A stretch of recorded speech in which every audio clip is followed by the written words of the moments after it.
On April 16th, 2025, I published a video called ASML Q1 2025 Earnings, an AI chip stock gem hiding in plain sight. These are my exact words from that video. Quote, ASML is now at the very top of my watch list. I don't own any at this moment, but I'm highly considering adding it to my portfolio, end quote. And then a bit later, I said, quote, this is just getting too good to ignore as a quality investor, end quote. The stock closed trading at $628.05 that day. I had run a full discounted cash flow analysis. My intrinsic value was $823.27.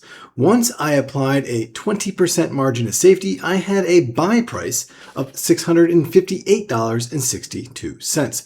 The stock was trading below that. I had the thesis and I did the analysis. I had the buy price. I even called it a gem hiding in plain sight.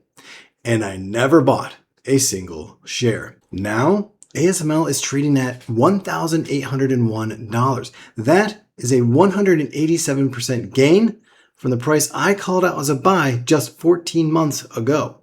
However, this video is not about ASML. It's about what happened between having the right analysis and taking the right action. There is a gap here, and understanding that gap is far more valuable to your investing than any single stock pick.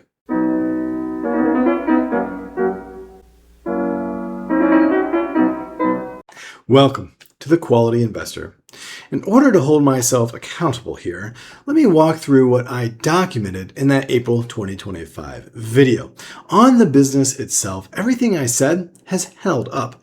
ASML is the only manufacturer of EUV lithography machines on Earth. These are $200 million machines that every leading semiconductor foundry, TSMC, Samsung, Intel, needs to produce advanced chips. There is no substitute and there is no competitor.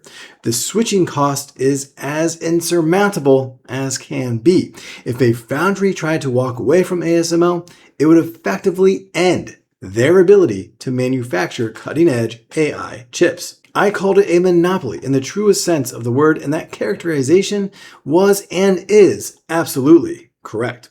Regarding the fundamentals, I noted gross margins expanding to 54%, operating margin reaching 35% versus 26% a year prior, and ROIC at 33.5% and trending upwards. I flagged that the stock was trading at 56.8% of its 52-week high. I noted that demand was going to improve significantly throughout 2025 and 2026. All of that was accurate. And as for the valuation, I ran a full DCF, an intrinsic value of $823.27, account for that 20% margin of safety, and it's a buy price of $658.62.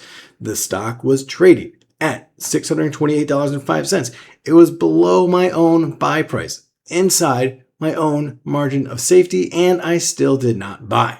I also said that the tariff uncertainty that had pushed the stock lower was very short term and would be worked out within 6 to 12 months. That also turned out to be correct. By every measure I had defined as important, the thesis, the fundamentals, the valuation, and the timing, I was right. And I did nothing. I've spent a lot of time thinking about this, and honestly, it is the only stock I look back on and shake my head because of how dead right I actually was. But understanding why I missed it is far more important than simply acknowledging that I missed it. But before we get into it, please like this video and subscribe to the channel. It only takes a second, helps us grow, and you can stay on top of all the quality businesses in the market. April 2025 was a volatile market environment. Tariffs were escalating, and the S&P 500 was swinging wildly. There was, and still is, elevated geopolitical uncertainty. ASML itself was down 7% on their earnings day, in part because its CEO had used the phrase, quote, the situation will remain dynamic for a while, end quote. That is CEO speak for we don't know what's about to happen. And I knew that and even said in the video that Wall Street hated the uncertainty. But this is a terrible excuse for missing it. Here's the problem with that reasoning.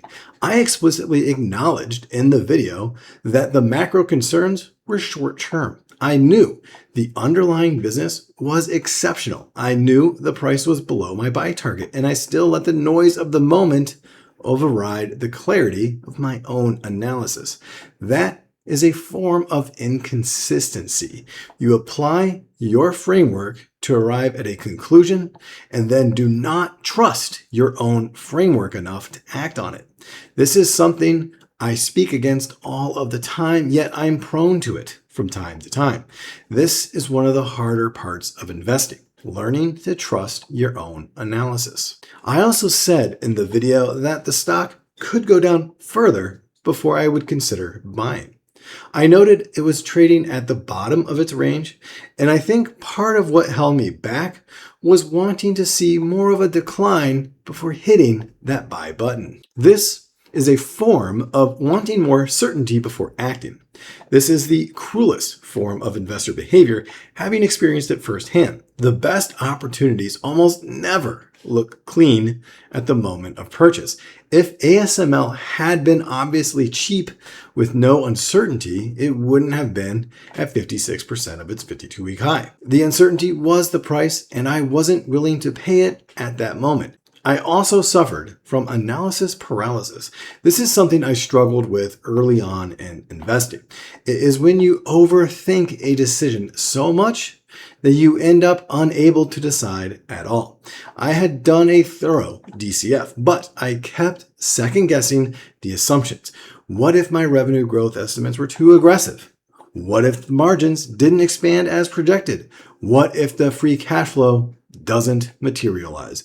And my biggest second guessing, what if this analysis is fundamentally flawed because ASML is a European business with European accounting? And as someone that understands American accounting well enough, but not the European side, what if I missed something important? Every good analysis raises new questions, and I let those questions become reasons to delay and eventually take no action. Remember, the goal of a DCF is not to arrive at certainty. That is essentially impossible. It is to arrive at a probability-weighted range of prices, and from there, you determine whether the current price offers adequate return potential for the range of risks. Even my DCF bear case showed slight upside, but I kept finding new questions to ask instead of accepting that the analysis was sufficient to act. Let me make the cost of this miss a bit more concrete. Just abstractly saying I missed a 187% gain does not fully convey what that actually means. If I had invested $10,000 in ASML at $628.05 when I published that video, it would be worth approximately $28,700 today at $1,801 per share. That is $18,700 in gains I could have had, yet I stayed on the sideline. The opportunity cost is even more painful when you consider the compound effect going forward. ASML is one of my 5 best AI stock picks in the series that I've been building on in this channel. I still think this is a great business, but it is a bit on the expensive side. Now, the irony here is I made a whole video calling it a gem hiding in plain sight, and then I watched a bunch of others capitalize on it. The bottom line is the right analysis with no action is worth nothing, but an adequate analysis with timely execution with action is worth everything. Now, this would be a waste of your time if I just complained to you about a missed opportunity. But because of this mistake, I've changed my behavior so I don't continue to make the same mistake. For starters, I have a decision rule for my own analysis. This applies to stocks in the top 3 of my watch list when I am looking to add to my portfolio. Once I complete a DCF and have a buy price with a margin of safety, of course, and the stock is trading below that buy price, I buy. It isn't the full position I want to own right away, but a starter position. It is psychologically easier to add to an existing position than open a new one. At least it is for me. But I remove that additional second guessing that cost me ASML. I trust in my analysis. I did this recently with 2 new positions, Broadcom and Intuitive Surgical. Those were 1 and 2 on my watch list. I had cash and I was looking to add. As soon as each of them fell below my intrinsic value, I jumped. ISRG is still my original position, but I've added 3 more times to Broadcom since my initial purchase on June 16th. I'm also separating macro noise from business-specific decisions more rigorously. The April 2025 market environment was uncertain, and I let that affect my analysis.